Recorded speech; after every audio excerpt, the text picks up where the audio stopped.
सम्पूर्णलाई नमस्कार। यस माथागढी गाउँपालिकाको ward number 4 झडेवामा शैक्षिक सामग्री प्रदर्शनी भइरहेको छ। यो शैक्षिक सामग्री प्रदर्शनीमा हजुरहरूलाई मैले बङ्गनासखालीको देखाए जस्तै गरेर माथागढीको पनि देखाउन गइरहेको छु र मैले प्रत्येक विद्यालयको हाम्रो विद्यालय सहभागी 18वटा मध्येमा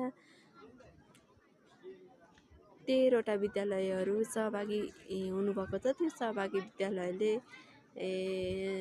शैक्षिक सामग्री ल्याएर देखाउनु भएको छ। यो ठाउँ पनि देश झड्या पाल्पादेखि निकै टाढा भए पनि राम्रो ठाउँमा रहेछ यस किसान मावि र यस माथागढी गाउँपालिका पनि यस ठाउँमा रहेको हुनाले त्यस ठाउँ हेर्नुहोला र हजुरहरूलाई मैले प्रत्येक धेरै देखाउने छु र त्यसमा पनि मैले शैक्षिक सामग्री पनि यसरी हामीले प्रथम द्वितीय तृतीयलाई सामाजिक स्रोत विकास केन्द्र नेपाल पाल्पा र एक्सन एड नेपालको सहयोगमा